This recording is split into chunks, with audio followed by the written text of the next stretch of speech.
Police story, RTI, Ananda அந்த மாதிரி பல மூவிஸ்லாம் பண்ணியிருக்கீங்க. இதுக்கு முன்னாடி பண்ண மூவிஸ் கொஞ்சம் அதுலேருந்து உங்களுக்கு ஒரு எக்ஸ்பீரியன்ஸ் கிடைச்சிருக்கும். இப்போ புதுசாக பண்ணும்போது அந்த மூவியில் அப்படி பண்ணியிருக்கலாமோ அப்படி எப்பயாவது ஃபீல் பண்ணியிருக்கீங்களா? கண்டிப்பா கண்டிப்பா.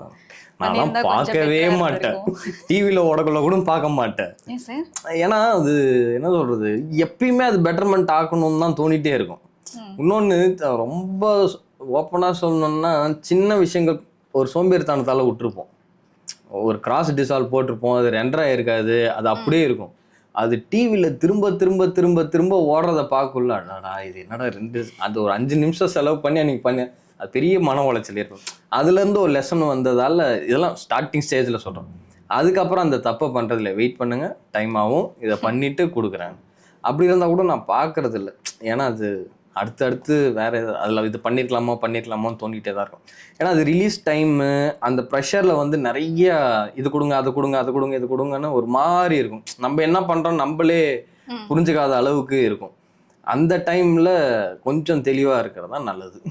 ஒரு மூவி பண்ண குறைஞ்சது எவ்வளோ நாள் ஆகும்? நாங்கள் டெய்லியும் ஷூட் பண்ணுற ரஷ்ஷஸ் வந்துடும். நம்ம அசோசியேட் இருக்காப்புல, சிவா இருக்காப்புல, அவங்க கட் பண்ணி வச்சுருவாங்க, கிட்டத்தட்ட பர்ஃபெக்டாக சீனை வச்சுருவாங்க. அதுக்கப்புறம் நான் உட்காந்து அதை பார்த்து அங்கங்கே என்ன பண்ணணுமோ அதை பண்ணிவிட்டு, ஏன்னா டைரக்டரோட பெர்ஸ்பெக்டிவ், கதை எனக்கு சொன்னது, நரேஷன், பேப்பர், இவ்வளோ விஷயம் நமக்கு தெரியுன்றதால, ஸோ சார் இது இப்படி எதிர்பார்ப்பாரு, இது இப்படி கன்சீவ் பண்ணலான்னு அந்த சின்ன சின்ன கரெக்ஷன்ஸ் மட்டும் பண்ணிவிட்டு, டெய்லியும் வர ரஷ்ஷஸ் நாங்கள் அப்பப்போவே பண்ணிவிடுவோம்.